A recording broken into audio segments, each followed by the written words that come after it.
యెషయా గ్రంథము 21వ అధ్యాయం 11వ వచనం నేను చదువుతున్నాను, గమనించండి. ధూమాను గూర్చిన దేవోక్తి. కావలివాడా, రాత్రి ఎంత వేలైనది. కావలివాడా, రాత్రి ఎంత వేలైనది. ప్రార్థన చేసుకుందాం. సర్వోన్నతుడా, సర్వకృపానిధి, ప్రేమ కలిగిన యేసయ్య, మరి ఒక శ్రేష్టమైన దినమును మాకు అనుగ్రహించగా మేమందరము దైవాసక్తి కలిగిన వారమై మరణాత మహిమ స్వస్థత శాలలో చేరి నీ సన్నిధానములో ప్రార్థనలు చేయడానికి, నీ పరిశుద్ధ లేఖనములను పఠించడానికి, స్తుతి సింహాసనాసీనుడు అయిన నిన్ను హృదయపూర్వకంగా స్తుతించడానికి నీ కృప చూపించినందుకు నీకు వందనములు చెల్లించుచూ ఉన్నాము. యేసుక్రీస్తు ప్రభువా, ఈ సమయంలో నీ మాటలు మేము ధ్యానించవలనని ఆశతో ఆసక్తితో నీ పాదముల యొద్దకు వచ్చి ఉన్నాము.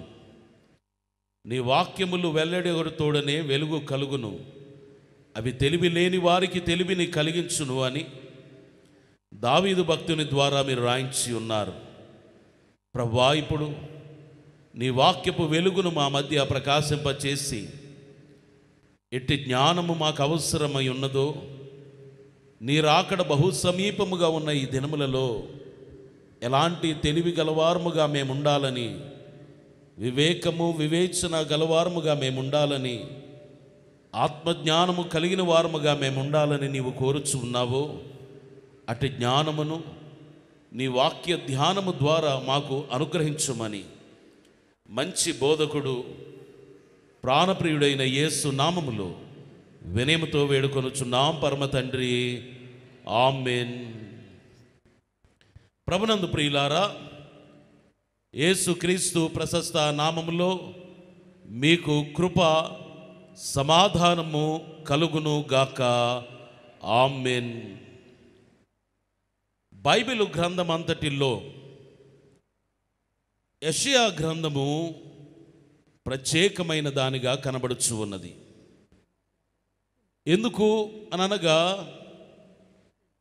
బైబిలునకు ఇది ఒక కేంద్రముగా ఉండగా దీనిలో అనేకమైన విషయములు అనగా ఆది కాండము మొదలుకొని ప్రకటన గ్రంథం వరకు ఉన్న అనేకమైన విషయములు ఈ ఒక్క గ్రంథములో చాలా వరకు కనబడుట అనేది మనం చూడగలం. అందుకే దీనిని చిన్న బైబిల్ అని పిలిచారు. అలాగే సువార్తలతో పోల్చి దీనిని 5వ సువార్త అని అన్నారు. మత్తయి సువార్త, మార్కు సువార్త, లూకా సువార్త, యోహాను సువార్త కూడా ఉండగా ఇది 5వ సువార్త అని బైబిల్ పండితులైన వారు, విశ్లేషకులైన వారు దీనిని పిలిచారు. ఎందుకు అని మనం ఆలోచన చేస్తే, ఈ గ్రంథము రాసిన యెషయా దీర్ఘదర్శిగా పిలువబడ్డాడు.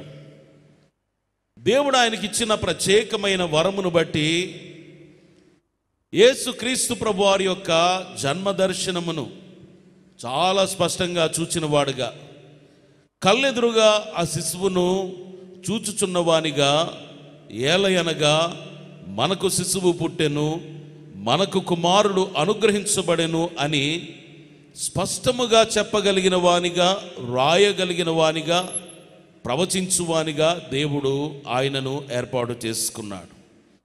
అలాగే యేసుక్రీస్తు ప్రభువారి యొక్క శిలువ శ్రమల దర్శనం, దానిని చూస్తూ 53వ అధ్యాయంలో ఆయన ద్వారా దేవుడు రాయించుచు ఉన్న మాటలు చూస్తే, స్వరూపమైనను సొగసైనను లేని వానిగా, మనుషులు చూడనొల్లని వానిగా ఆయన మారిపోయాడని, ఆయన ఆ శిలువ దర్శనమును చూస్తూ ఆ మాటలు, దేవుడు అందించిన మాటలు దైవాత్మపూర్ణుడై అందుకుంటూ రచిస్తూ ఉండగా ఆయన హస్తము రక్తసిక్తమైపోయింది అని అన్నారు.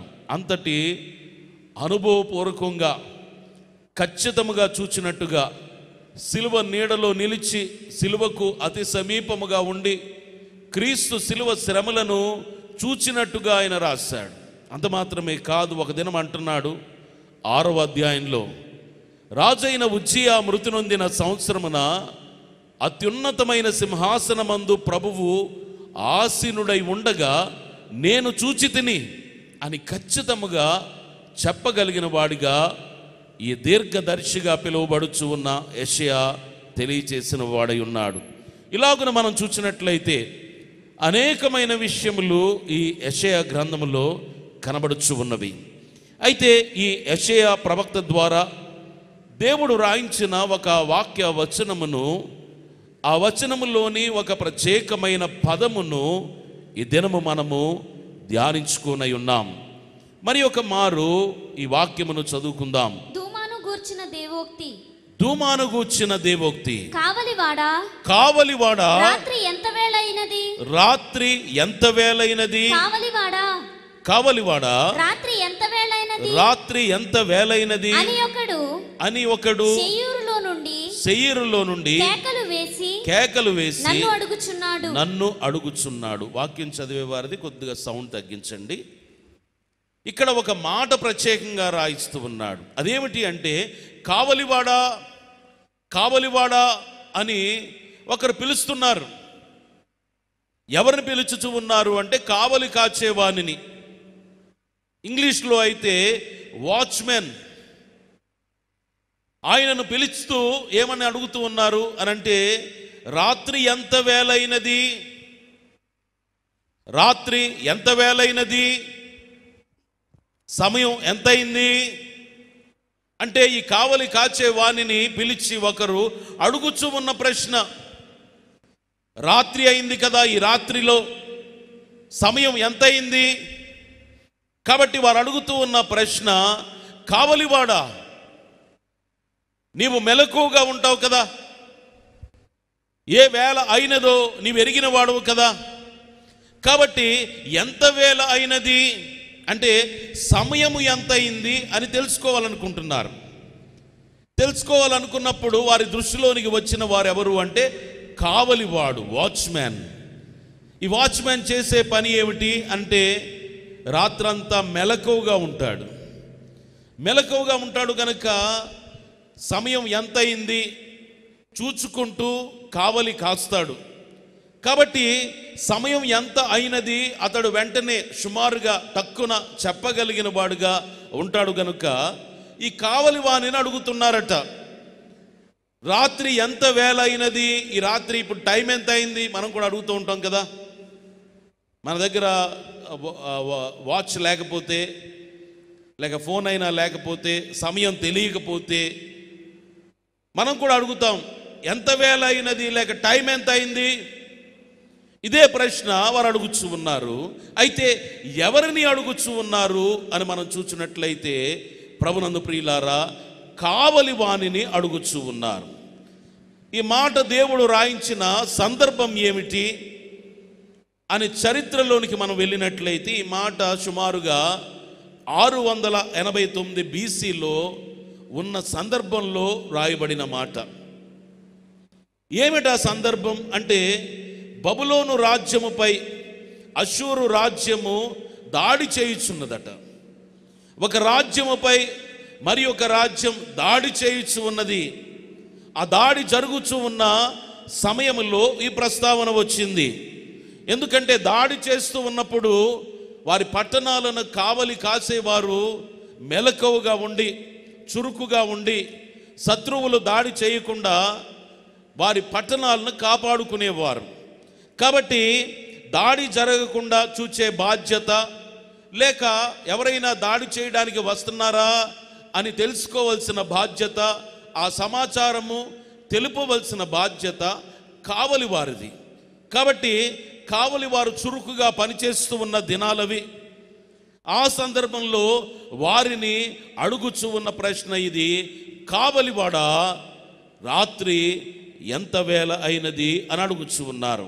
ప్రభునందు ప్రియులారా, పూర్వ దినములలో ప్రాకారములు గల పట్టణములు ఉండేవి. అంటే చాలా డెవలప్ అయిన ముఖ్యమైన పట్టణములు ఏవైనా ఉంటే వాటి చుట్టూ పెద్ద పెద్ద ప్రాకారములు నిర్మించేవారు. మన ఇంటి చుట్టూ ఎలాగూ ప్రహారీ గోడ మనం నిర్మిస్తామో అలాగున పట్టణముల చుట్టూ పెద్ద పెద్ద ప్రాకారములు, చాలా ఎత్తైన ప్రాకారములు నిర్మించేవారు. అలాంటి ప్రాకారములు ఎంత ఎత్తుగా ఉండేవి అంటే చాలా దూరం నుండి శత్రువు వస్తున్నా కూడా దానిపైకి ఎక్కి చూడగలిగినంత ఎత్తు. అలాగే ప్రాకారములు కూడా చాలా వెడల్పుగా పెద్దగా ఉండేవి, బలమైన వాటిగా ఉండేవి. ఎందుకు అంటే బైబిల్లో మనకు కనబడుతుంది, రాహాబు అనే వేశ్య ఇల్లు కూడా ఈ ప్రాకారం మీదే ఉంది యెరికో పట్టణంలో. కాబట్టి అనేకమైన పట్టణములు పూర్వ దినాల్లో ఇలాంటి ప్రాకారములు గలవాటిగా ఉండేవి. యెరూషలేము చుట్టూ ప్రాకారము ఉన్నది, అలాగే యెరికో చుట్టూ ప్రాకారము ఉన్నది. ఉదాహరణ మనం చూసినట్లయితే యెహోషువ గ్రంథం 6వ అధ్యాయం 1వ వచనం చదువుకుందాం. యెహోషువ గ్రంథం 6:1. ఆ కాలమున ఇశ్రాయేలీయుల భయము చేత ఎవడును వెలుపలికి పోకుండాను లోపలికి రాకుండాను యెరికో పట్టణ ద్వారము గట్టిగా మూసివేయబడెను. పెద్ద ద్వారం ఉండేది. ఇప్పుడు ఉన్నట్టుగా పట్టణాలు ఓపెన్గా ఉండడం కాదు. వాటికి కాపుదల ఎలాగూ అంటే ప్రాకారములే, పెద్ద పెద్ద ద్వారములే. ద్వారము తెరిచి ఉన్నప్పుడే దానిలో ప్రవేశించడానికి అవకాశం. ద్వారపాలకుల అనుమతి తీసుకొని ఆ పట్టణంలోనికి ప్రవేశించే అనుమతి వారు ఇస్తేనే వారు దానిలోనికి ప్రవేశించగలిగేవారు. లేకపోతే అసలు ఆ పట్టణంలోనికి వెళ్ళడానికి కూడా వారికి అర్హత లేదు, లేక పర్మిషన్ లేదు, అనుమతి లేదు. అలాంటి పరిస్థితులు. అందుకే ఆ కాలమున ఇశ్రాయేలీయుల భయం, ఇశ్రాయేలీయులు ప్రయాణమై వస్తున్నారని, వారు లక్షలాది మందిగా ఉన్నారని, విజయోత్సవంతో వారు వస్తున్నారని, ఎంతమంది శత్రువులు ఎదురైనా వారిని జయించి వస్తున్నారని, వారు ప్రయాణం చేస్తూ ఉంటే సముద్రములే పాయలైపోయాయని, వారు బయలుదేరి వస్తూ ఉంటే వారి మార్గంలో అడ్డుగా వచ్చిన యోర్దాను నది నీళ్లు ఏకరాశిగా నిలిచిపోయాయని ఇవన్నీ వింటున్నారు వీరు యెరికో పట్టణ వాసులు. అందుకే వారి భయము చేత వారు ఎవడును వెలుపలికి పోకుండాను లోపలికి రాకుండాను, అంటే ఆ పట్టణంలో ఉన్నవారు బయటికి వెళ్లకుండా, అలాగే బయటి వారు లోపలికి రాకుండా దాని ద్వారములు మూసివేశారట. అంటే కావలి గల పట్టణం. ఇక్కడ యెరికో పట్టణం ఆ దినం ఎలా ఉంది అంటే కావలి గల పట్టణం. అయితే ఈ పట్టణం సురక్షితంగా ఉండాలి అంటే రెండు ముఖ్యమైనవి. ఒకటి ప్రాకారము, రెండవది కావలివాడు. ఈ రెండు కలిగిన పట్టణములు దీవించబడిన పట్టణములుగా, సురక్షితమైన పట్టణములుగా, క్షేమకరమైన జీవనము కలిగిన పట్టణములుగా ఆ దినాల్లో పరిగణించబడేవి. అందుకే ప్రభునందు ప్రియులారా, కావలి గల పట్టణం. మీకు అర్థం కావడానికి ఇంకొక మాట నేను చెబుతూ ఉన్నాను. ఇండియా పాకిస్తాన్ వార్ జరుగుతూ ఉంది. వార్ జరిగినప్పుడు, యుద్ధం జరుగుతూ ఉన్నప్పుడు మన శత్రువులుగా ఇప్పుడు ఉన్న పాకిస్తాన్ వారు ఏ విధంగానైనా సరిహద్దులు దాటి దేశంలోనికి చొచ్చి దేశంలో ఉన్న వారందరినీ హతము చేయవచ్చు, లేక ఈ ప్రదేశములను పట్టణములను పాడు చేయవచ్చు. కానీ అలా జరగకుండా కావలి వారు ఉన్నారు. దేశ సరిహద్దుల్లో ఎవరు ఉన్నారు అంటే కావలి వారు. వారెవరు అనంటే సైనికులు. అందుకే కేవలం భారతదేశంలోనే 12,50,000 మంది సైనికులు ఉన్నారంట, ఆర్మీ వారు. అలాగే నేవీలో 65,000 మంది ఉన్నారు. 65,000 మంది నేవీలో, అనగా వారు నీటిపై ప్రయాణం చేస్తూ, ఓడల్లో ప్రయాణం చేస్తూ, నీటి ద్వారా లేక నీటిని బట్టి ఉన్న సరిహద్దులు లేక సముద్ర ప్రాంతములు ఇలాంటి చోట్ల వారుండి దేశమును కాపాడుచు ఉన్నారు. అలాగే ఎయిర్ ఫోర్స్ వారు 140,000 మంది ఉన్నారు భారతదేశానికి. వీరందరూ కూడా గాలిలో, విమానములపై ప్రయాణం చేస్తూ ఆ సరిహద్దులలో కావలిగా ఉంటున్నారు. అంటే మూడు విధములుగా ఆర్మీ, నేవీ, ఎయిర్ ఫోర్స్ ఈ ముగ్గురు కావలి కాస్తున్నారు. కాబట్టి యుద్ధం జరుగుతూ ఉన్నా బాంబులు వేస్తూ ఉన్నా కూడా, డ్రోన్లతో దాడి చేస్తూ ఉన్నా కూడా, మిసైళ్లతో వారు దాడి చేస్తూ ఉన్నా కూడా మనమందరము ఇప్పుడు సురక్షితంగా ఉన్నాం. దానికి గల కారణం ఏమిటి అంటే కాపుదల ఎవరి ద్వారా ఇవ్వబడుతుంది అని అంటే ఈ సైనికుల ద్వారా ఇవ్వబడుతుంది. వారు కావలి వారిగా ఉండి శత్రువు మన మీదకి దండెత్తి రాకుండా మనలను కాపాడుచూ ఉన్నారు. మనము సురక్షితముగా ఉన్నాం. యుద్ధ భయం లేకుండా సైనికులు చూచుకుంటారులే, వారే యుద్ధం చేస్తారులే, శత్రువును మన మీద దాడి చేయకుండా మనల్ని కాపాడుతారనే ఉద్దేశంతో ధైర్యంగా మనం ఈ లోకంలో, ఈ దేశంలో జీవిస్తూ ఉన్నాం. అందుకే ప్రభునందు ప్రియులారా, అనేకమైన ప్రత్యేకమైన కావలి గల ఏర్పాట్లు జరిగాయి. ఇశ్రాయేలు దేశంలో ఐరన్ డోమ్ అనే ఒకటి ఉంది. ఏ శత్రువు ఎలాంటి బాంబు వేసినా కూడా దానిపై ఎదురు దాడి చేసి ఆ బాంబు ఆ దేశంలో పడకుండా గాలిలోనే దానిని నిర్వీర్యం చేయగలిగిన శక్తి ఈ ఐరన్ డోమ్కి ఉంది. అయితే ఈ మధ్యకాలంలో జరుగుచు ఉన్న ఇండియా పాకిస్తాన్ వారిలో కూడా దానికి మించిన ఉపకరణములు మన దగ్గర ఉన్నాయని, ఐరన్ డోమ్ వంటివి అనేకమైనవి ఉన్నాయని, పాకిస్తాన్ వేసిన బాంబులను నిర్వీర్యం చేశాయని వార్తల్లో మనం చూస్తూ ఉన్నాం. అయితే ప్రభునందు ప్రియులారా, ఇలాగున కావలిగల పట్టణం, ఇప్పుడు కావలిగల భారతదేశం, ఆ దేశంలో మనము సురక్షితముగా ప్రశాంతముగా నివాసము చేయించు ఉన్నాం. ఇలాగున మనము సురక్షితముగా ప్రశాంతముగా జీవనము చేయడానికి గల కారణము ఎవరు అనంటే కావలివారు. అయితే ఈ కావలివాడు అనే మాటను గూర్చి, లేక వాచ్మ్యాన్ అనే మాటను గూర్చి ఈ దినము మనము ధ్యానము చేసుకుందాం. ప్రభునందు ప్రియులారా, ఈ సృష్టి అంతటినీ కావలి కాచే దేవునిని గూర్చి మొదటిగా మనం ఆలోచన చేద్దాం. ఈ సృష్టిలో ఉన్న ప్రతి మానవునికి అన్నిటికీ మించి, అందరికీ మించి, ఎంత టెక్నాలజీ ఉన్నా, ఎంత సైన్యం ఉన్నా, ఎంతటి కావలి ఉన్నా, ఎన్ని గొప్ప ప్రాకారములు ఉన్నా, దేవుని కాపుదలకు మించిన కాపుదల ఇంకా ఎక్కడ ఉండదు. దానిని గూర్చి దేవుని వాక్యం ఏమంటుంది చూద్దాం. 121వ దావీదు కీర్తన 4వ వచనం నుండి చదువుకుందాం. 121:4. ఇశ్రాయేలును కాపాడువాడు కునుకడు నిద్రపోడు. ప్రభునందు ప్రియులారా, ఇశ్రాయేలును కాపాడువాడు.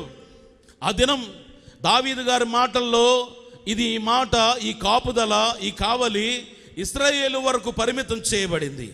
కానీ యేసుక్రీస్తు ప్రభు వారి యొక్క శిలువ యాగమును బట్టి మనమందరము కూడా దత్తపుత్రాత్మను పొందుకున్న వారము గనుక ఇశ్రాయేలు విషయంలో దేవుడు ఏ మాటలు పూర్వము రాయించాడో, పాత నిబంధన గ్రంథములో రాయించాడో, అవన్నీ ఈ దినము మనకు కూడా వర్తిస్తాయి. ఎందుకంటే మరింత శ్రేష్టమైన నిబంధనలో మనం ఇప్పుడు భాగస్థులమై ఉన్నాం. ఈ నిబంధన యేసుక్రీస్తు ప్రభు వారి యొక్క శిలువ రక్తము చేత ఏర్పాటు చేయబడింది, ముద్రించబడింది. మనమందరము ఈ నిబంధనలో భాగస్థులమై ఉండగా ఈ మాటలు ఇశ్రాయేలుకు మాత్రమే కాదు, క్రీస్తు నామధారులమైన మనందరికీ వర్తించే వాటిగా ఉన్నాయి. త్రియేక దేవుని నామములో రక్షణ పొందిన మనకందరికీ వర్తించే వాటిగా ఉన్నాయి. అందుకే ఇప్పుడు మనం ఆలోచన చేసుకోవాలి. ఇశ్రాయేలును కాపాడువాడు కునుకుడు నిద్రపోడు. ఈ దినం నీవు నేను ఇప్పుడు చెప్పుకోవాల్సిన మాట ఏమిటి అంటే, నన్ను కాపాడువాడు లేక నిన్ను కాపాడువాడు కునుకుడు నిద్రపోడు. ఈ ప్రపంచమంతా, ఈ సృష్టి అంతా, ఈ సృష్టిలో ఉన్న మానవులందరూ కూడా ఎవరి చేత కాపాడబడుచు ఉన్నారు అంటే మొట్టమొదటిగా దేవుని చేత కాపాడబడుచు ఉన్నారు. అందుకే దేవుడే ప్రధానమైన కావలివాడు. అందుకే తర్వాత వచనంలో అంటున్నాడు, 5వ వచనంలో, యెహోవాయే నిన్ను కాపాడువాడు, నీ కుడి ప్రక్కను యెహోవా నీకు నీడగా ఉండును. ప్రభునందు ప్రియులారా, యెహోవాయే నిన్ను కాపాడువాడు. ఈ దినం నీవు నేను ఎంతటి క్షేమం కలిగి జీవిస్తున్నామంటే, ఇలాంటి సురక్షితమైన స్థితిలో మనం సాగిపోతున్నామంటే, మానవ సంబంధమైన కాపుదల ఎంత ఉన్నా కూడా ఎవరు మనల్ని కాపాడాలి? సైన్యమే ఉందనుకుంటున్నాం మనం, లేక చాలా బలమైన సైన్యాన్ని కలిగిన దేశంలో క్షేమంగా ఉన్నామని మనం అనుకుంటున్నాం, సురక్షితంగా ఉన్నామని మనం అనుకుంటున్నాం, మా దేశానికి చాలా టెక్నాలజీ ఉందని మనం అనుకుంటున్నాం. కానీ దేవుని కాపుదల లేకపోతే మనము ఎక్కడైనా కూడా సురక్షితంగా ఉండలేం. అందుకే దేవుని వాక్యం అంటుంది, యెహోవాయే నిన్ను కాపాడువాడు. ఎన్నడూ మనం మర్చిపోకూడని మాట ఇది. మనం అనుకుంటాం, నేను చాలా జాగ్రత్తగా ఉన్నానండి, అందుకే తప్పించుకున్నాను, లేకపోతే నన్ను ప్రేమించేవారు చాలామంది ఉన్నారండి, నాకు చాలా పెద్ద పరివారం ఉందండి, అన్నిట్లో నేను చాలా జాగ్రత్తగా ఉంటానండి, చాలా శ్రద్ధ వహిస్తానండి అని మనం అనుకుంటాం. కానీ ఎంత శ్రద్ధ వహించినా కూడా, ఎంత జాగ్రత్తగా ఉన్నా కూడా, ఎంతటి పరివారముని చుట్టూ ఉన్నా కూడా, ఎన్ని గొప్ప ప్రాకారములు ఉన్నా కూడా, ఎంత సురక్షితమైన స్థలములో నీవు నివాసం చేస్తూ ఉన్నా కూడా, అక్కడ కూడా అపవాది నీ మీద దాడి చేయడానికి వెనకాడడు, ప్రయత్నం చేస్తూనే ఉంటాడు. అలాంటి సమయంలో మనల్ని కాపాడుచున్నవారు ఎవరు అంటే యెహోవాయే నిన్ను కాపాడువాడు. యెహోవాయే నిన్ను కాపాడువాడు. అందుకే నిన్ను నన్ను కాపాడువాడు కునుకడు నిద్రపోడు. ఈ మాట మనము జ్ఞాపకం చేసుకున్నప్పుడు మనకు ధైర్యం కలుగుతుంది. భారతదేశ సైన్యమును జ్ఞాపకం చేసుకొని మనశ్శాంతితో ఎలా నిద్రపోతున్నామో దానికి మించిన మాట, దానికంటే శక్తివంతమైన మాట, దానికంటే ఎక్కువ కాపుదలనిచ్చే మాట యెహోవాయే నిన్ను కాపాడువాడు. అందరూ నా వెనక చెప్పండి ఒకసారి, యెహోవాయే నన్ను కాపాడువాడు. నన్ను కాపాడువాడు కునుకుడు నిద్రపోడు. ఆయన అలాగూ కాపాడుచూ ఉన్నాడు కనుకనే మనం ఇప్పుడు క్షేమంగా ఉన్నాం, సంతోషంగా ఉన్నాం, సురక్షితంగా ఉన్నాం. ఆయన కాపుదల అంటే కేవలం క్షేమమును గూర్చిన మాట మాత్రమే కాదు, శరీర సంబంధమైన క్షేమం మాత్రమే కాదు, ఆత్మ సంబంధమైన క్షేమమును కూడా ఆయన అనుగ్రహించువాడై ఉన్నాడు. అందుకే ఆయన రక్షకుడిగా పిలువబడుచు ఉన్నాడు. అలాగే మరి ఒక మాట 127వ దావీదు కీర్తన 1వ వచనం చదువుకుందాం. యెహోవా ఇల్లు కట్టించని ఎడల దాని కట్టువారి ప్రయాసము వ్యర్థమే. యెహోవా పట్టణమును కాపాడని ఎడల దాని కావలి కాయువారు మేలుకొనియుండుట వ్యర్థమే. ప్రభునందు ప్రియులారా, యెహోవా పట్టణమును కాపాడని ఎడల మనం అనుకుంటున్నాం ఒక పట్టణం మంచి పట్టణముగా, సురక్షితమైన పట్టణంగా ఎప్పుడు పిలువబడుతుంది అంటే దానికి ప్రాకారములు ఉండాలి, బలమైన ప్రాకారములు, బలమైన ద్వారములు ఉండాలి, దానిపై యోగ్యమైన అర్హత కలిగిన అనుభవం కలిగిన కావలి వారు ఉండాలి. కానీ దేవుని వాక్యం ఏమంటుంది అంటే యెహోవా పట్టణమును కాపాడని ఎడల దాని కావలి కాయువారు మేలుకొని ఉండుట వ్యర్థమే. చాలామంది కావలి వారు ఉన్నారండి, వారు మేలుకొని ఉన్నారు, చాలా చురుకుగా కావలి కాస్తున్నారు అని అనుకున్నా కూడా అసలు దేవుని కాపుదల లేకపోతే,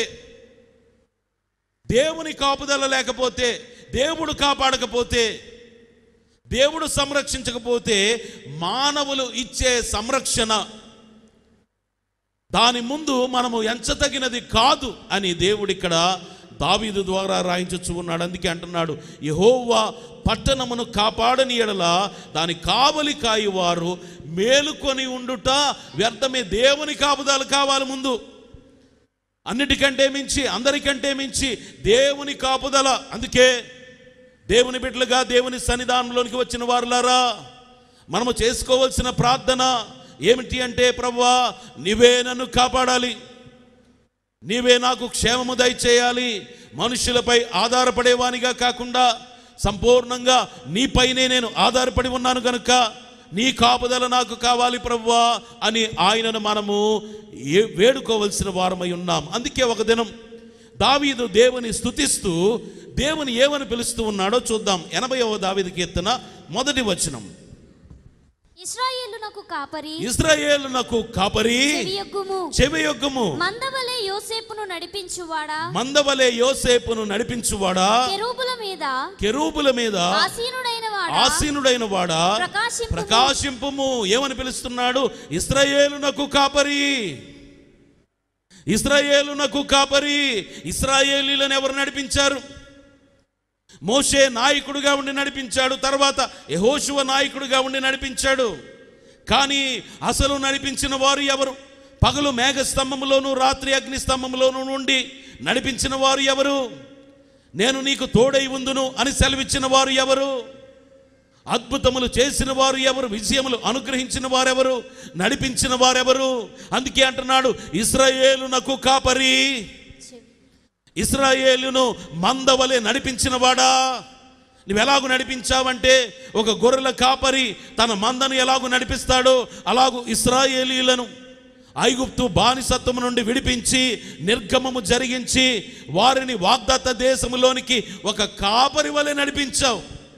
గొర్రెలు ఎలాగో అటు ఇటు చెదిరిపోతాయో అలాగూ ఇశ్రాయేలీలు చెదిరిపోతూ ఉన్నా మరలా వారిని సమకూర్చి, అవసరమైతే దండించి, అవసరమైతే బుద్ధి చెప్పి, అవసరమైతే హెచ్చరించి, వారికి క్రమమును నేర్పించి వారిని వాగ్దత్త దేశములోనికి నడిపించావు. అందుకే అంటున్నాడు, ఇశ్రాయేలునకు కాపరి, చెవియొగ్గుము, మందవలే యోసేపును నడిపించిన వాడా.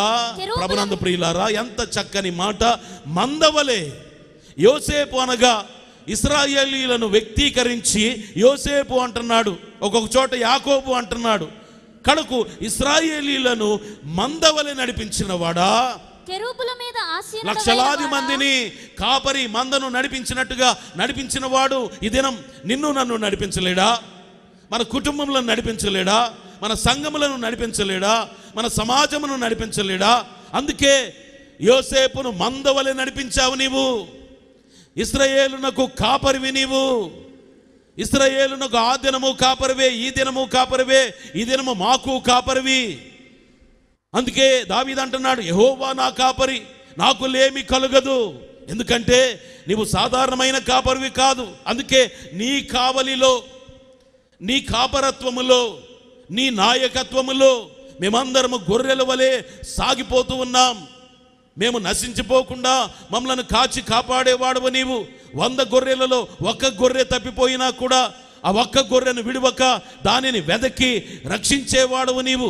నశించిన దానిని వెదకి రక్షించేవాడవు నీవు. అందుకే ఇశ్రాయేలు కాపరి, ఇశ్రాయేలీయులను మందవలె నడిపించిన వాడా, మమ్మలను కూడా నడిపించుము. ఇది దావీదు భక్తుని యొక్క ప్రార్థన. తాను సింహాసనంపై కూర్చొని ఉన్నాడు, ఇశ్రాయేలీయులను పరిపాలించాలి. ఎలా పరిపాలించాలి? ఎలా పరిపాలించాలి? నేను రాజు వలె ఉన్నాను, నేను వీరికి కాపరి వలె ఉన్నాను, కానీ మా కాపరివి నీవు. అందుకే ఎందరు కావలి వారు ఉన్నా, ఎందరు కాపరులు ఉన్నా ప్రధాన కాపరి ఆయనే, నడిపించేవాడు ఆయనే, కాచి కాపాడేవాడు ఆయనే, కునుకగా నిద్రపోక సంరక్షించేవాడు ఆయనే, మనలకు క్షేమము, సంపూర్ణమైన క్షేమము అనుగ్రహించేవాడు ఆయనే. ఆయనే ముఖ్యమైన కావలివాడిగా ఉండి అవసరమైనప్పుడు తన దూతలను కూడా కావలి వారిగా పంపించుచు ఉన్నాడట. దేవుని వాక్య గ్రంథములో నుండి 34వ దావీదు కీర్తన 7వ వచనం చదువుకుందాం. యెహోవాయందు భయభక్తులు గలవారి చుట్టూ, యెహోవాయందు భయభక్తులు గలవారి చుట్టూ ఆయన దూత కావలియుండి, ఆయన దూత కావలియుండి వారిని రక్షించును. ఆయన యందు ఏమి ఉండాలట? భయభక్తులు కలిగి జీవించాలి మనం. ఆయన యందు విశ్వాసము కలిగిన వారమై, భయభక్తులు కలిగిన వారమై, ఆయన కృప కొరకు నిరీక్షించే వారముగా, ఆయన ఇచ్చిన ఆజ్ఞలన్నీ పాటిస్తూ వాక్యానుసారమైన జీవితం జీవించే వారముగా మనం ఉంటే, ఆయన అంటున్నాడు, ఇదిగో యెహోవాయందు భయభక్తులు గల వారి చుట్టూ ఆయన దూత. ఆయన ఎవరిని పంపిస్తాడట? ఆయన దూతను పంపిస్తాడు. ఆయన దూత కావలి ఉండి వారిని రక్షించును. ఆయన దూతలను పంపించి మనకు క్షేమము దయచేస్తాడు. అందుకే దేవుడు మాత్రమే కాదు, ఆయన సంరక్షించడం మాత్రమే కాదు, ప్రధాన కాపరిగా, కావలివానిగా ఆయన మనలను కాచి కాపాడటం మాత్రమే కాకుండా అవసరమైన చోట తన దూతలను పంపిస్తాడట. తన దూతలు వచ్చి మనలను రక్షిస్తాయి. మన పాదములకు రాయి తగలకుండా అవసరమైతే వారి చేతుల మీద మనలను ఎత్తి పట్టుకుంటారట. దేవదూతలు 91వ కీర్తనలో ఆయన రాయిస్తున్నాడు కదా. అపవాది అయిన సాతాను యేసు ప్రభువును శోధించినప్పుడు కూడా ఈ మాటలే చెబుతూ ఉన్నాడు కదా, జ్ఞాపకం చేస్తున్నాడు కదా. అందుకే ప్రభునందు ప్రియులారా, ఆలోచన చేయండి. ఎంతమంది కాపరులు ఉన్నా ఆయనే ప్రధాన కాపరి, ఆయనే ప్రధానమైన కావలివాడు, ప్రధానమైన వాచ్మ్యాన్, మనలను సంరక్షించుచున్నవాడు. అవసరమైనప్పుడు తన దూతలను పంపైన మనలను కాచి కాపాడగలిగిన వానిగా కనబడుచు ఉన్నాడు. అందుకే దానియేలు గ్రంథములో కూడా ఈ మాటలు కనబడుతున్నాయి. చూద్దాం. 4వ అధ్యాయం 14వ వచనం చదువుకుందాం. మరియు నేను నా పడక మీద పండుకొని ఉండి నా మనస్సునకు కలిగిన దర్శనములను చూచుచుండగా జాగరూకుడగు ఒక పరిశుద్ధుడు, దర్శనములను చూచుచు ఉండగా దర్శనములో కనబడుచు ఉన్నది జాగరూకుడకు ఒక పరిశుద్ధుడు ఆకాశము నుండి దిగి వచ్చి ఇలాగు బిగ్గరగా ప్రకటించెను, ఈ చెట్టును నరికి దాని కొమ్మలను కొట్టి దాని ఆకులను తీసివేసి దాని పండ్లను పారివేయుడి, పశువులను దాని నీడ నుండి తోలివేయుడి, పక్షులను దాని కొమ్మల నుండి ఎగరగొట్టుడి. ప్రభునందు ప్రియులారా, ఇక్కడ దానియేలు దర్శనాలు కనబడుతున్నాయి. ఆయన దర్శనాలు చూస్తూ ఉన్నాడు దేవుడిచ్చిన వరమును బట్టి. ఆ దర్శనములో ఏం కనబడుతుందట? జాగరూకుడకు ఒక పరిశుద్ధుడు ఆకాశము నుండి దిగి వచ్చాడట. ఎవరు వచ్చారు? జాగరూకుడకు ఒక పరిశుద్ధుడు. ఒక పరిశుద్ధుడు వచ్చాడు అని దేవుడు రాయించట్లేదు, కానీ ఆ పరిశుద్ధుడు ఎలా ఉన్నాడు అంటే జాగరూకుడై ఉన్నాడట. జాగరూకుడు, దీనిని ఇంగ్లీష్ బైబిల్లో చాలా చక్కగా రాశారు. ఏమని రాయబడి ఉన్నదంటే, and there was a watcher, a holy one coming down from heaven. ఏమని రాయిస్తున్నాడు ఇంగ్లీష్ బైబిల్లో అయితే ఏమని ఉంది అంటే, and there was a watcher, కావలివాడు దిగి వచ్చాడు, పరిశుద్ధుడైన కావలివాడు.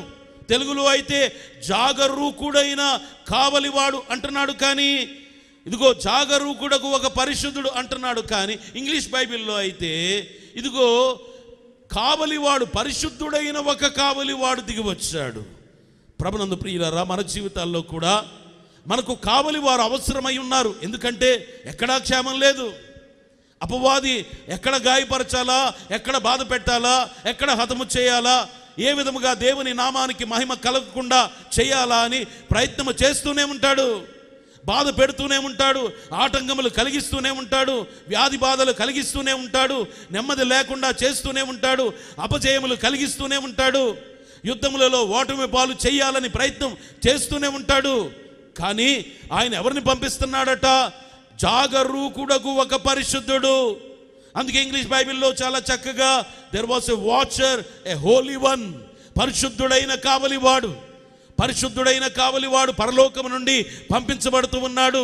మన జీవితాల్లో కూడా ఎన్ని ప్రమాదములు తప్పించబడ్డాయి, ఎన్ని పరిస్థితుల్లో నుండి దేవుడు మనల్ని కాచి కాపాడాడు, ఎలాంటి ఆటంకములు తొలగించాడు, ఎలాంటి ప్రమాదములు తప్పించాడు, అలాంటి సమయములలో ఎలాంటి దేవదూతలను పంపించాడు, ఎందరు దేవదూతలను మన కొరకు పంపించాడు, ఎప్పుడెప్పుడు దేవదూతలను పంపించి మనకు క్షేమం ఇచ్చాడు మనకే తెలియకపోవచ్చు. కానీ ప్రభునందు ప్రియులారా, అవసరమైనప్పుడు పరలోకము నుండి దేవదూతలను పంపించి ఆయన మనలను సంరక్షించేవాడుగా ఉన్నాడని దేవుని వాక్యము తెలియచేయచ్చు ఉన్నది. అలాగే దైవజనులు దేవదాసయ్య గారు రాసిన పాటలో కూడా నూతన సంవత్సరంలో మనం పాడుకుంటాం. రేయి అంతటను మేము హాయిగా నిద్రపోవ కాయునట్టి దూతను మాకై ఏర్పరిచినావు. నువ్వేం చేసావు? మేము హాయిగా నిద్రపోయేటట్టుగా నీ దూతను మా కొరకు ఏర్పాటు చేసావు. ఆ దూతలు మమ్మలను కాచి కాపాడుతూ ఉన్నారు. అందుకే రాత్రి వేళ నిద్రపోయే ముందు కుటుంబ ప్రార్థన చేసుకుని కూడా మనం ఏమని పాడుకుంటున్నామంటే, అయ్యో గేటు వేశాం, కానీ గేటు యొద్ద దేవదూతల ఘాటు ఉన్నది. దేవుడు ఏర్పాటు చేసిన కావలి ఉన్నది. దేవదూతలను కావలి వారిగా మన కొరకు ఆయన పంపించిన వాడై ఉన్నాడు. అందుకే ప్రభునందు ప్రియులారా, ప్రధానమైన కావలివాడిగా దేవుడు కనబడుచు ఉండగా అవసరమైనప్పుడు మన జీవితాల్లో, మన పరిస్థితుల్లో, ఇబ్బందికర పరిస్థితుల్లో, క్షేమము కావలసిన పరిస్థితుల్లో, మన పక్షమున యుద్ధము చేయవలసిన పరిస్థితుల్లో ఆయన పరిశుద్ధులైన దేవదూతలను కూడా మన కొరకు పంపించుచున్నాడనే మాట, ఆ సత్యమును మనము గ్రహించాలి. అంత మాత్రమే కాదు, కానీ ఇప్పుడు ఈ లోకములో యేసుక్రీస్తు ప్రభువారి యొక్క శిలువ శ్రమలలో నుండి ఉద్భవించినది, యేసుక్రీస్తు ప్రభువారి యొక్క గాయములలో నుండి ఉద్భవించినది. యేసుక్రీస్తు ప్రభువారి యొక్క శిలువ యాగం యొక్క ఫలములలో ప్రధానమైనది క్రైస్తవ సంఘం. ఈ క్రైస్తవ సంఘం ఏర్పరచబడాలి, సమకూర్చబడాలి. ఈ క్రైస్తవ సంఘం నడిపించబడాలి. ఈ క్రైస్తవ సంఘం క్షేమము కలిగిన దానిగా ఉండాలి. దాని కొరకై దేవుని సేవకుని కావలివాడుగా ఏర్పాటు చేసిన వాడై ఉన్నాడు. దేవుని సేవకుని దేవుడే సంఘమునకు కావలివాడుగా ఏర్పాటు చేశాడట. అదే మాట దేవుని వాక్యంలో కనబడుచు ఉన్నది. చూద్దాం. యెషయా గ్రంథం 21వ అధ్యాయం 6వ వచనం చదువుకుందాం.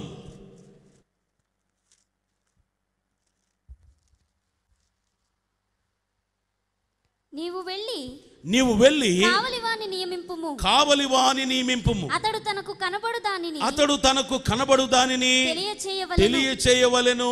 ఇప్పుడు ఆ దినాల్లో ఉన్న పరిస్థితులు ఏమిటంటే యుద్ధ నేపథ్యం, యుద్ధం జరుగుతూ ఉన్న పరిస్థితులు అవి. ఆ సమయంలో యెషయా ప్రవక్త ద్వారా దేవుడు తెలియచేస్తున్నాడు, నీవు కావలివానిగా మారిపోవాలి. నువ్వేం చెయ్యాలి అంటే నీవు చూచే దానిని నీవు తెలియచెప్పాలి. కావలివాడు ఎలాగూ ప్రాకారం దగ్గర ఉండి, ప్రాకారము పైన ఉండి అన్నిటినీ పరిశీలనగా చూచిన దానిని తెలియచేస్తూ ఉంటాడు. అలాగున సంఘ కాపరి అనే ఈ కావలివాడు, దేవుని సేవకుడు అని ఈ కావలివాడు కూడా దేవుడు దేనిని చూపిస్తూ ఉన్నాడు. అందుకే పౌలు గారు అంటున్నారు కదా, ఆయా సమయాల్లో మీకు ఈ సంగతులు తెలియకుండుట నాకు ఇష్టము లేదు. దేవుడు దేనిని నాకు చూపించాడో, ఏ ప్రత్యక్షతలు నాకు దయచేశాడో, వేటిని నాకు నేర్పించాడో అవన్నీ నేను మీకు తెలియచేయాలి. అందుకే అంటున్నాడు, నీవు వెళ్ళి కావలి వానిని నియమింపుము, అతడు తనకు కనబడు దానిని తెలియచేయవలెను.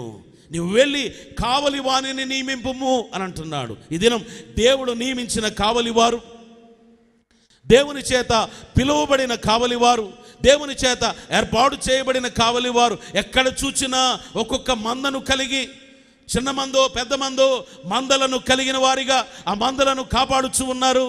వారి ప్రార్థనల ద్వారా కాపాడుచు ఉన్నారు, దేవుని సహాయము ద్వారా కాపాడుచు ఉన్నారు. అందుకే కావలివారు ఏం చేయాలట? కేవలం కాపలా కాయడం మాత్రమే కాదు, వారు చూచిన దానిని తెలియచేయాలి. దేవుడు ఏ మాటలు వెల్లడి చేస్తున్నాడో, తన పరిశుద్ధ గ్రంథములో నుండి ఏ మాటలు తెలియచేస్తున్నాడో, లేక దర్శనములో ఏ మాటలు తెలియచేస్తున్నాడో, లేక ఏ మాటలు ప్రకటించమని ప్రేరేపించుచు ఉన్నాడో, ఏ మాటలు ఈ దేవుని సేవకుని నోట, ఈ కావలివాని నోట దేవుడు ఉంచుచు ఉన్నాడో, ఆ మాటలు దైవాత్మ పూర్ణులై దేవుని సేవకులు ఏం చేయాలట? తెలియచేయాలి, ప్రకటించాలి. ఈ సువార్తను ప్రకటించాలి. సువార్త మాత్రమే కాదు, కావలివాడు శత్రువు దాడి చేస్తూ ఉన్నప్పుడు ఎలాగో హెచ్చరిస్తాడో, అవసరమైతే అలా హెచ్చరించాలి క్రైస్తవ సంఘమును. ప్రభునందు ప్రియులారా, అందుకనే దేవుని సేవకుడు ఎలా కనబడుచు ఉన్నాడు? కావలివాడిగా కనబడుచు ఉన్నాడు. ఇక్కడ ఉన్న ఈ సంఘమునకు బైబిల్ మిషన్ ప్రెసిడెంట్ అయ్య గారిని దేవుడు కావలివాడిగా ఏర్పాటు చేశాడు. రెవరెండ్ జీవరత్నం గారిని కావలివాడిగా ఏర్పాటు చేశాడు. వారు నిత్యము మీ కొరకు ప్రార్థనలు చేస్తూ, మీకు దేవుడు చెప్పమన్న మాటలు మీకు బోధిస్తూ, మీ క్షేమము కొరకు ప్రార్థన చేస్తూ, మీ యోగ క్షేమములు కనుక్కుంటూ, మీ బాధలలో మీ కొరకు ప్రార్థనలు చేస్తూ, దేవునికి ప్రార్థన చేయగా దేవుడు తన దూతలను పంపించుచు ఉండగా మీరందరూ క్షేమము కలిగిన వారుగా, ఆత్మీయముగాను క్షేమం, ఈ లోక జీవనములోనూ క్షేమం కలిగిన వారిగా మీరు సాగిపోతూ ఉన్నారు. అందుకే ఒక దినం ఏస్కేలుతో కూడా దేవుడు తెలియచేస్తున్నాడు. చూద్దాం. ఏస్కేలు గ్రంథం 3వ అధ్యాయం 17వ వచనం చదువుకుందాం. 3:17. నరపుత్రుడా ఇశ్రాయేలీయులకు కావలిగా నేను నిన్ను నియమించి ఉన్నాను. కాబట్టి నీవు నా నోటి మాట ఆలకించి నేను చెప్పిన దానిని బట్టి వారిని హెచ్చరిక చెయ్యము. నరపుత్రుడా, నేను నిన్ను ఇశ్రాయేలీయులపై ప్రవక్తగా ఏర్పాటు చేశాను అనడం లేదు దేవుడు ఇక్కడ. నిన్ను ఎలాగూ ఏర్పాటు చేశాను? ఇశ్రాయేలీయులకు కావలివానిగా నేను నిన్ను నియమించి ఉన్నాను. ఇశ్రాయేలీయులపై నిన్ను కావలివానిగా, ఒక వాచ్మ్యాన్గా, ఒక కావలివానిగా నిన్ను నియమించి ఉన్నాను. ఆలోచన చేయండి. వాచ్మెన్లు అనేవారు నిద్ర లేకుండా వారి ప్రాంతాన్ని ఏ ప్రదేశంలో వారు నియమించబడ్డారో ఆ ప్రదేశమును, అక్కడ ఉన్న గృహములను, అక్కడ ఉన్న ప్రజలను కాపాడేవారుగా ఉంటారు. వారు నిద్రపోరు, వారికి నిద్ర పట్టదు. ఎక్కడ చిన్న అలికిడైనా వెంటనే స్పందిస్తారు, వెంటనే చురుకుగా పనిచేస్తారు. అక్కడ ఉన్న వారందరూ క్షేమంగా ఉండాలని కోరుకుంటారు.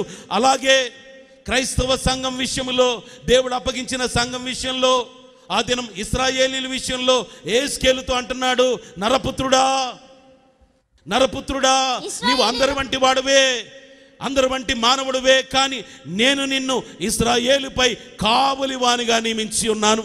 ఏ మాటలు నీకు చెబుతూ ఉన్నానో, ఏ మాటలు నీకు తెలియచేస్తూ ఉన్నానో ఆ మాటలు నీవు వారికి హెచ్చరించాలి, వారిని హెచ్చరించాలి, వారిని సరిచేయాలి, వారు క్షేమంగా ఉండేటట్టుగా నీవు చూసుకోవాలి. అందుకే ఇశ్రాయేలుపై నిన్ను కావలివానిగా ఏర్పాటు చేసి ఉన్నాను. అహర్నిశలు నీవు పని చేయాలి, సువార్తను ప్రకటించాలి, వారి కొరకై కన్నీళ్ళ ప్రార్థనలు చేయాలి. వారు నశించిపోతే, అవసరమైతే ఎండిన ఎముకలు గల లోయలోనికి నిన్ను తీసుకుని వెళ్ళినప్పుడు, ఎండిన ఎముకలుగా ఇశ్రాయేలీయులు మారిపోయినప్పుడు నీవు వారి కొరకు పనిచేసి, నేను ప్రవచింపమన్నట్టుగా ప్రవచించి వారిని మరలా జీవింపచేయాలి, వారిని ఒక సైన్యముగా నీవు మార్చాలి. ఇది నీ పని, ఇది నీ పని. అందుకే ప్రభునందు ప్రియులారా, ఈ కావలివారు వేదనతో మీ కొరకు కన్నీళ్లు కార్చేవారుగా ఉన్నారు. ఈ కావలివారు బలముగా మీకు దేవుని మాటలు అందించాలని, సత్య సువార్త సరిగా విభజించి మీకు బోధించాలని, దేవుని ఉద్దేశములేమిటో మీరు గ్రహించాలని, మీరు ఈ లోకములో నశించిపోకూడదని, దేవుని సరిహద్దులను, సంఘ సరిహద్దులను దాటి, దేవుని కాపుదల దాటి అపవాది చేతిలోనికి మీరు చిక్కుపోకూడదని నిత్యము మిమ్మలను కావలి కాచేవారుగా వారు ఉన్నారు. అలాగూ నియమించబడ్డారు. ఎందుకంటే వారు మీ ఆత్మల విషయంలో లెక్క ఒప్పచెప్పవలసిన వారిగా ఉన్నారట. ఒక వాచ్మ్యాన్ మనం పెట్టుకున్నప్పుడు, మన ఇంటికి కానీ, మన కాలనీకి కానీ, ఒక కంపెనీకి కానీ వాచ్మ్యాన్ పెట్టుకున్నప్పుడు అక్కడ ఏ పొరపాటు జరిగినా, ఏ నష్టం జరిగినా, ఏది పోయినా, ఎలాంటి ఇబ్బంది కలిగినా మొట్టమొదటిగా ఎవరైనా, యజమానుడైనా లేక పోలీసు వారు వచ్చినా ప్రశ్నించేది ఎవరిని అంటే వాచ్మ్యాన్నే, కావలివాడినే ప్రశ్నిస్తారు. అందుకే అంటున్నాడు చూడండి, హెబ్రీయులకు రాసిన పత్రిక 13వ అధ్యాయం 17వ వచనం చదువుకుందాం. మీ పైని నాయకులుగా ఉన్నవారు, మీ పైని నాయకులుగా ఉన్నవారు లెక్క ఒప్పచెప్పవలసిన వారి వలె మీ ఆత్మలను కాయుచున్నారు. ప్రభునందు ప్రియులారా, ఏం చేస్తున్నారు అంటే మీ పైని నాయకులుగా ఉన్నవారు లెక్క ఒప్పచెప్పాలి. ఎవరికి లెక్క ఒప్పచెప్పాలి? దేవునికి లెక్క ఒప్పచెప్పాలి. ఆత్మల కాపరి అయినా, ప్రధాన కాపరి అయినా, మెయిన్ వాచ్మెన్ ఆయనకు, చీఫ్ వాచ్మెన్ ఆయనకు లెక్క అప్పచెప్పాలి. వీరందరూ దేవుని సేవకులందరూ చిన్న చిన్న వాచ్మెన్లు, చిన్న చిన్న కావలివారు. ప్రధానమైన కావలివాడు ఆయన, చీఫ్ వాచ్మెన్, ఆయనకు లెక్క అప్పచెప్పాలి. అందుకే వారు ఏం చేస్తున్నారు? నాయకులుగా ఉన్నవారు లెక్క ఒప్పచెప్పవలసిన వారు వలె మీ ఆత్మలను కాయుచున్నారు. మీ ఆత్మలను కాయుచున్నారు.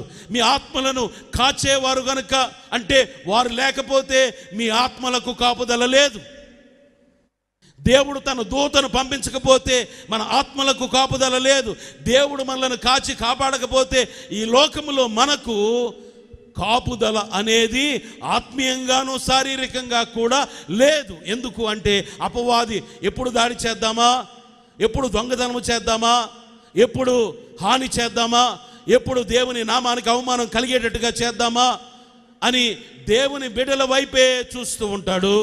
అవకాశం కొరకు ఎదురు చూస్తూ ఉంటాడు. కానీ దేవుని సేవకుడనే కావలివాడు కానీ, దేవుని దూతలు కానీ, ప్రధాన కావలివాడు అయిన దేవుడు కానీ అపవాదికి అవకాశం ఇవ్వకుండా మనలను కాచి కాపాడుతూ ఉన్నాడు.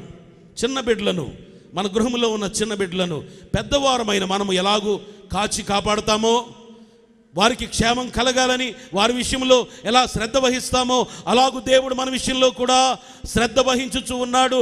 దాని కొరకై ఎవరిని నియమించాడట? నరపుత్రుడా, ఇశ్రాయేలీయులపై నీవు కావలివాడుగా ఉండాలి.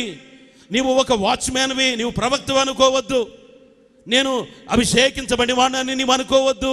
దానికి మించి నీవు ఎలాగూ పని చేయాలి అంటే కావలివాడిగా పని చేయాలి.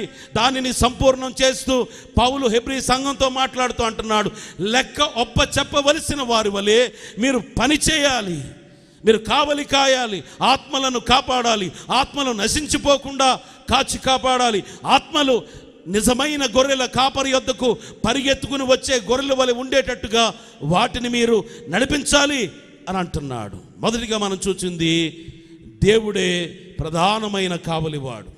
రెండవదిగా దేవదూతలు కావలివారిగా పంపించబడుచు ఉన్నారు. మూడవది దేవుని సేవకులు కావలివారిగా పనిచేయచ్చు ఉన్నారు.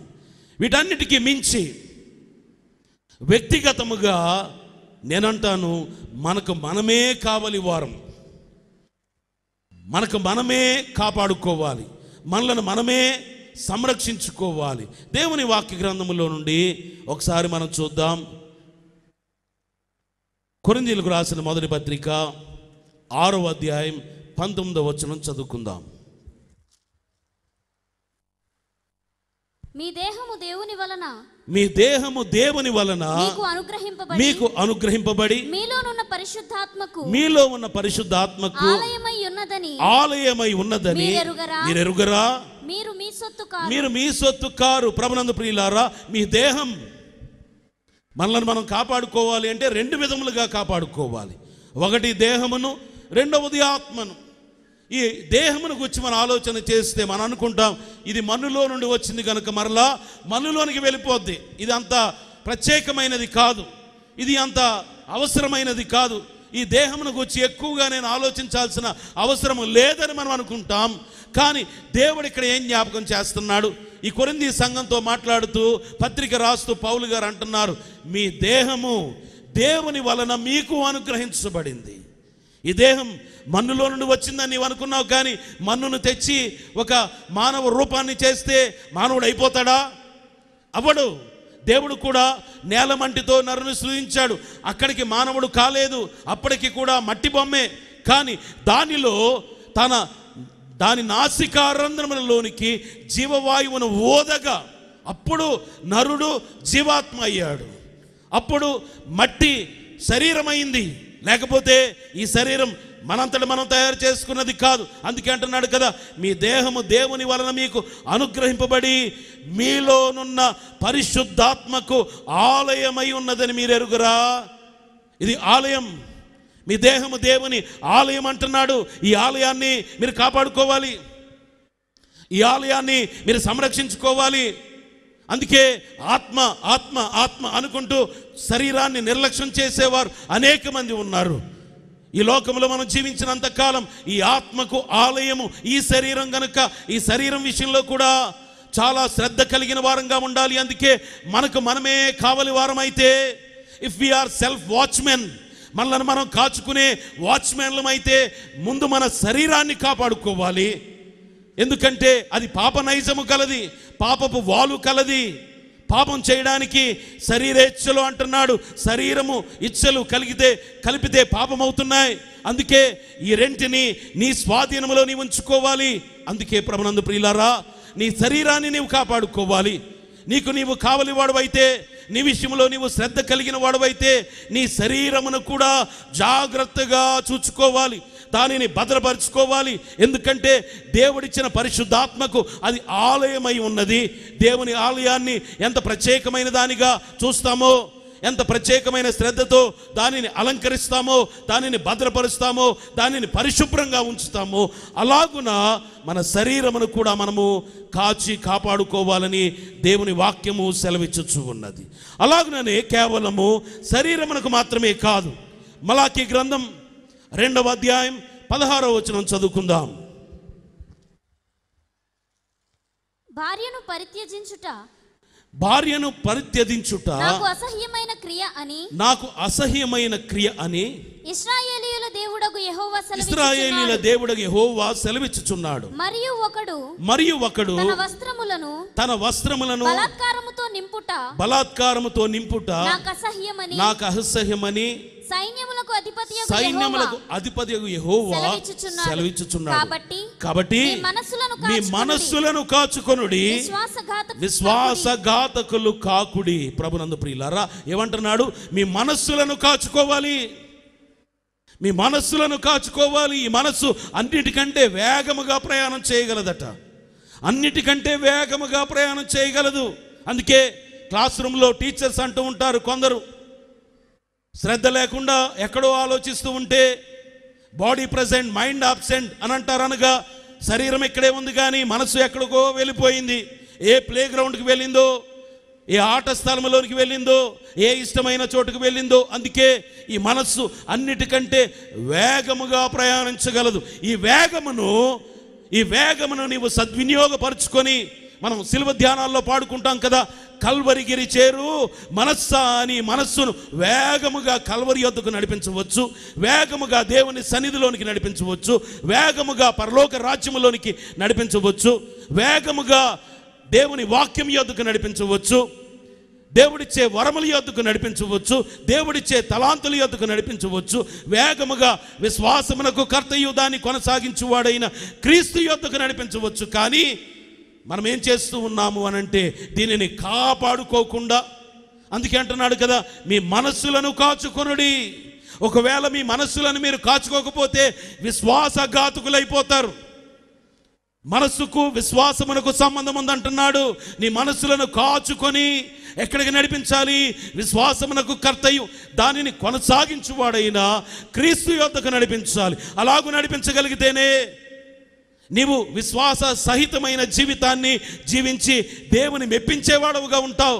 అందుకే మీ మనస్సులను కాచుకొనుడి. ఎందుకు ఎక్కువ పాపం జరుగుతూ ఉంది?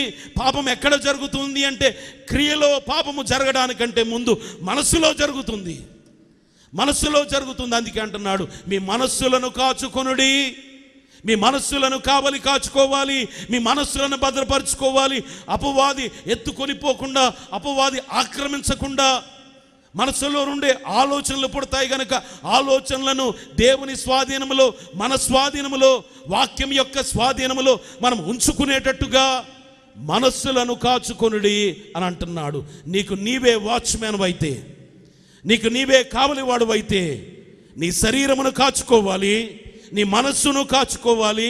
మనస్సును కాచుకోకపోతే విశ్వాసఘాతకుడు అయిపోతావని చాలా స్పష్టంగా దేవుడు రాయిస్తూ ఉన్నాడు. మరి ఒక మాట సామెతల గ్రంథం 13వ అధ్యాయం 3వ వచనం చదువుకుందాం. 13:3. తన నోరు కాచుకొనువాడు తన్ను కాపాడుకొనును. ప్రభునందు ప్రియులారా, తన నోరు కాచుకొనువాడు తన్ను కాపాడుకొనును. ఈ దినం అనేకమైన సమస్యలు, అనేక విధములైన శత్రుత్వములు వచ్చేది దేనిని బట్టి అనంటే నోటిని బట్టి. అందుకే మన వారు అంటారు కదా, నోరు మంచిదైతే అమ్మా ఏమవుతుంది? ఊరు మంచిదవుతుంది. అంటే ఎక్కడ ప్రారంభమవుతుంది సమస్య అంటే నోటి దగ్గరే. తొందరపడి మనం మాట్లాడే మాటలే, అజ్ఞానముతో మనం మాట్లాడే మాటలే, పాపయుక్తమైన మాటలే, అవిశ్వాసపు మాటలే. అందుకే ఏం చేయమంటున్నాడు? తన నోరును కాచుకొనువాడు తన్ను కాపాడుకొను. అనగా నిన్ను నీవు కాపాడుకోవాలి అంటే, నీవు సురక్షితంగా ఉండాలి ఈ లోకంలో అనంటే నీ నోటిని కాచుకోవాలి. నీ నోటిని కాచుకోవడం అంటే దానిలో నుండి ఎలాంటి మాటలు రావాలని, ఎలాంటి పదములు రావాలని దేవుడు కోరుచు ఉన్నాడు. ఆ మాటలే రావాలి, ఆ పదములే రావాలి, అలాంటి మాటలే ఉచ్చరించాలి. మితముగా మాట్లాడాలని దేవుని వాక్యం సెలవిచ్చుచు ఉన్నది. అనవసరమైన మాటలు, విస్తారమైన మాటలు దేవుని సన్నిధిలో అర్హమైనవి కావవి. అందుకే ప్రభునందు ప్రియులారా, ఆయన కోరుకునేది ఏమిటి అంటే నీ నోటిని కాచుకోవాలి. ఈ దినం అనేక మంది శత్రుత్వాన్ని తెచ్చుకునేది నోటిని కాచుకోకపోవడం బట్టే, పాపము తెచ్చుకునేది నోటిని కాచుకోకపోవడం బట్టే. అందుకే ప్రభునందు ప్రియులారా, ఈ దినం డాక్టర్ దగ్గరికి వెళ్ళి నాకు అనారోగ్యంగా ఉంది అంటే వారు చెప్పే మాట, మీ నోటిని కాచుకోండి. ఏం చేయాలి? మీ నోటిని కాచుకోండి అంటే మీరు డైట్ చేయాలి. మీరు నేను చెప్పిన డైట్ ఫాలో అయితే, చెప్పిన ఆహారమే భుజిస్తే అప్పుడు ఆరోగ్యంగా ఉంటారు. ఇచ్చిన మందులు తీసుకుంటే అప్పుడు ఆరోగ్యంగా ఉంటారు. నీ నోటిని నీవు కాచుకోకపోతే అనారోగ్యం పాలవుతావు. అలాగే పాపం విషయంలో కూడా నోటిని కాచుకొనక పాపముతో నీవు నింపబడుతూ ఉంటే, పాపమును పోగు చేసుకుంటూ ఉంటే మరణం యొద్దకు నువ్వు వెళ్ళిపోతావు, మరణమునకు పాత్రుడు అవుతావు. అందుకే నిన్ను నేను కాపాడుకోవాలా?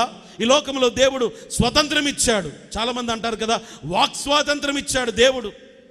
మాకు రాజ్యాంగం కూడా వాక్ స్వాతంత్రం ఇచ్చింది. వాక్ స్వాతంత్రం ఇచ్చారు కదా అని నోటికొచ్చినట్టు మాట్లాడితే ఊరుకుంటారు ఎవరైనా?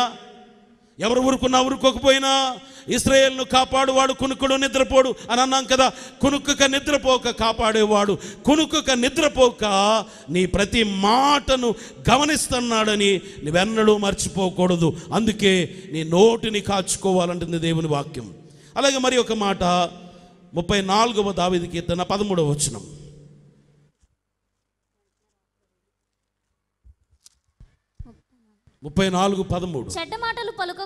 చెడ్డ మాటలు పలుకకుండా నీ నాలుకను కపటమైన మాటలు పలుకకుండా నీ పెదవులను కాచుకొనము, నోటిని కాచుకొనము, పెదవులను కాచుకొనము. ప్రభునందు ప్రియులారా, ఇది చిన్నదే, చాలా చిన్న భాగమే మన శరీరంలో, కానీ దీని ద్వారా ఎంతటి కీడును మనం తెచ్చుకుంటూ ఉంటామో.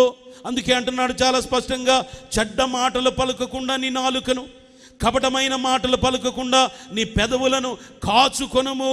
నిన్ను నీవు కాచుకోవాలి, నిన్ను నీవు కాపాడుకోవాలి, నిన్ను నీవు కంట్రోల్లో ఉంచుకోవాలి, నిన్ను నీవు నీ స్వాధీనంలో ఉంచుకోవాలి. నీ కాపుదలలో నీకు నీవే ఒదిగి ఉండాలి. ముందు నీ కాపుదల ఒక నియమమును ఏర్పాటు చేసుకుని, దేవుడు చెప్పిన మాటలను బట్టి దైవ నియమమును ఏర్పాటు చేసుకుని ఆ నియమమునకు నీవు లోబడి ఉండాలి. అంటే నీలో నీకే ముందు క్రమశిక్షణ ఉండాలి.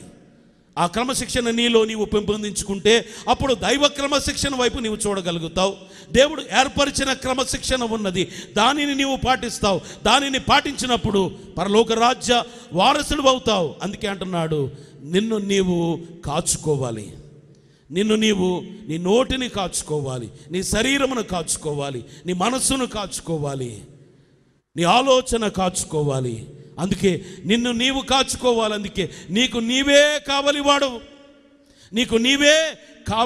మొదటిగా దేవుడు ప్రధానమైన కావలివాడు, అనగా చీఫ్ వాచ్మ్యాన్. తర్వాత పరిశుద్ధులైన దేవదూతలను, జాగరూకులైన దేవదూతలను కావలి వారిగా అవసరమైనప్పుడు మన యొద్దకు పంపిస్తున్నాడు.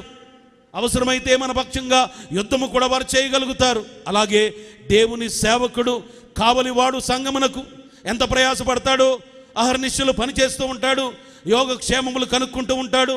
ఆత్మ విషయంలో లెక్క ఒప్పచెప్పవలసిన వారు వలె నమ్మకమైన దాసుడిగా తగ్గించుకొని అవమానములను భరిస్తూ తల వంచుకొని పనిచేస్తూనే ఉంటాడు ఈ కావలివాడు.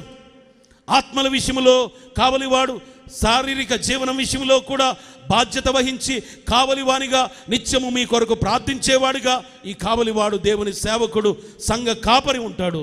దానికి మించి వ్యక్తిగతంగా మనమే కావలివారము. అయితే ప్రభునందు ప్రియులారా, మొట్టమొదటిగా మనము దేవుని వాక్యములో నుండి చదువుకున్న మాట మరి ఒకసారి చూద్దాం. యెషయా గ్రంథం 21వ అధ్యాయం 11వ వచనం.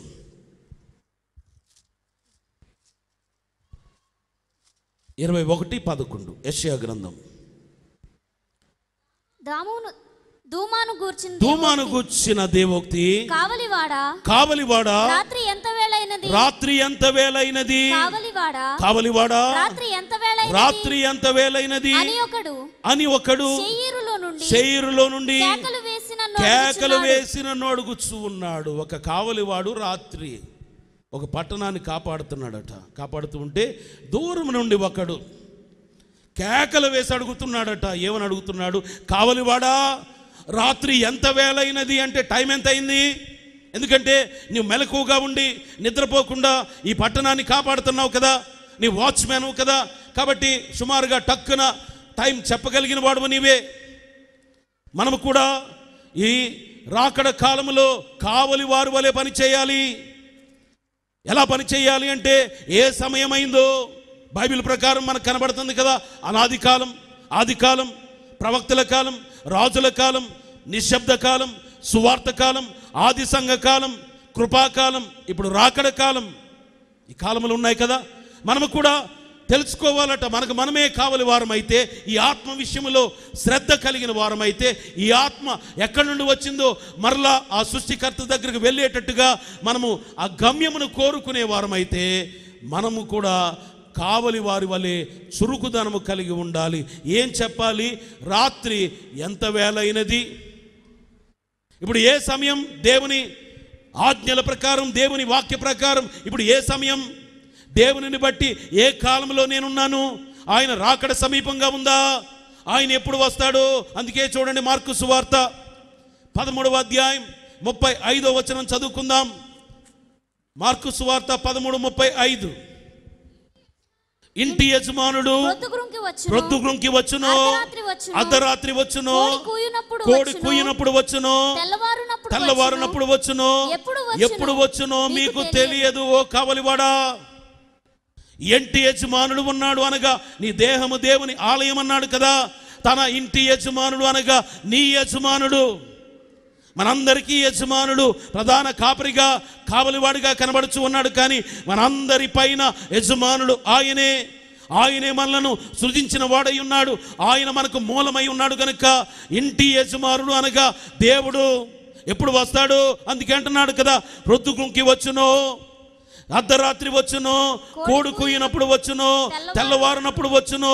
ఎప్పుడు వచ్చునో మీకు తెలియదు. మీకు తెలియదు అనగా ఆయన రాకడ ఎప్పుడు సంభవిస్తుందో, ఏ గడియలో సంభవిస్తుందో మనకు తెలియదు.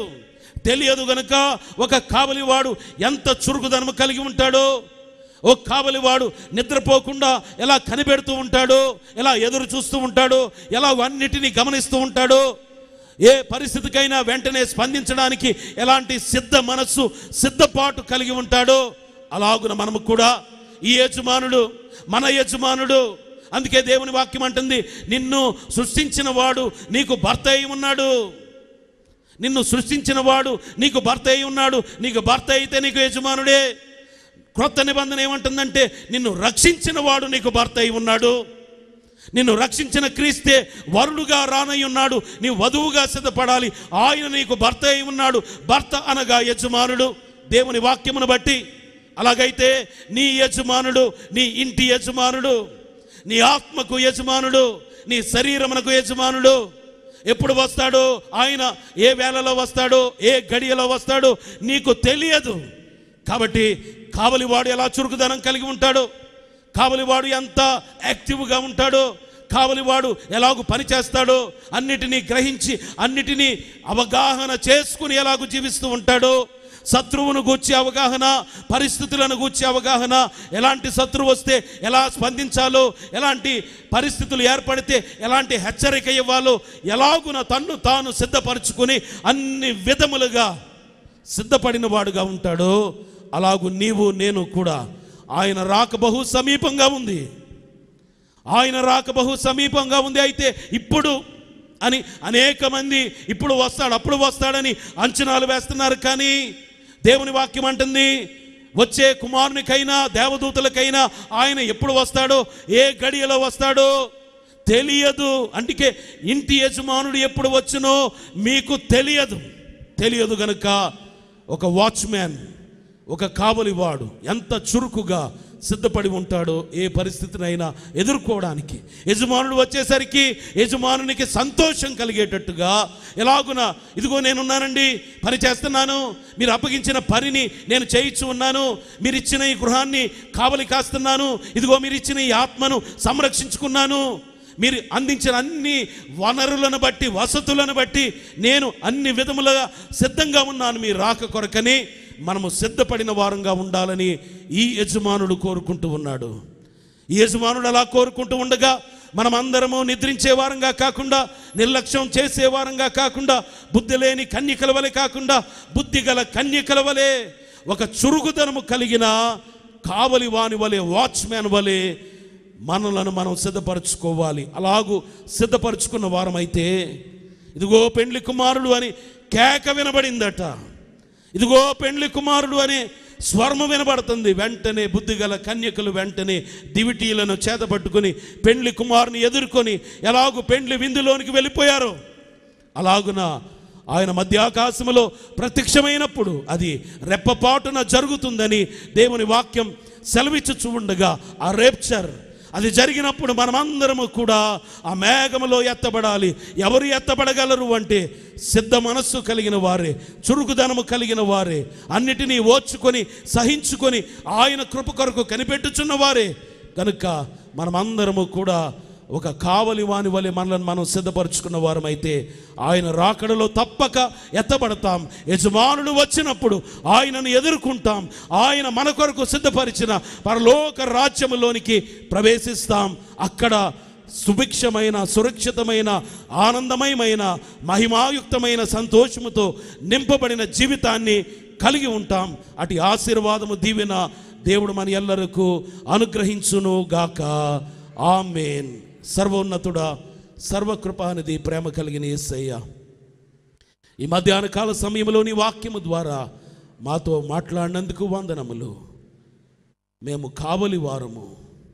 మా మనస్సులను కాచుకోవాలి, మా ఆలోచన కాచుకోవాలి, మా శరీరమును కాచుకోవాలి, మా మాటను కాచుకోవాలి. ప్రభా, మాకు పైగా నీ సేవకులైన వారిని కావలి వారిగా సంఘమునకు నీవు ఏర్పాటు చేశావు. దాన్ని బట్టి నీకు స్తోత్రములు. వారు లెక్క ఒప్పచెప్పవలసిన వారి వలె ఆత్మలను కాయిచు ఉన్నారు. అందుకే యేస్కేలుతో నీవు అంటున్నావు, నరపుత్రుడా, ఇశ్రాయేలుపై నేను కావలి వానిగా నియమించానంటున్నావు. అందుకే ఈ కావలి వారు నిత్యము నీ రాజ్య వ్యాప్తి కొరకు పని చేయించు ఉన్నారు.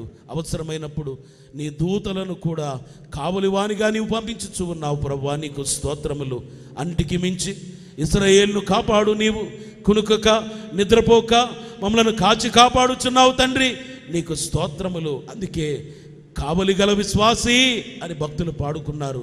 మేమందరము కావలి గలవారముగా ఉన్నాం. అయితే కావలివాడు ఎంత చురుకుగా ఉంటాడో, ఎలాగూ సిద్ధపడి ఉంటాడో, అలాగున నీ రాక కొరకు మేమందరము చురుకుదనము కలిగి, సిద్ధపాటు కలిగి, సిద్ధ మనస్సు కలిగి, యజమానునిగా నీ వచ్చినప్పుడు నాయన సంతోషముతో నేను ఎదుర్కొని నీవు మా కొరకు సిద్ధపరిచిన పరలోక రాజ్యములో ప్రవేశించడానికి నీ కృప చూపించుమని యేసు పరిశుద్ధ నామములో వినయముతో వేడుకొనుచున్నాం పరమ తండ్రి. ఆమేన్.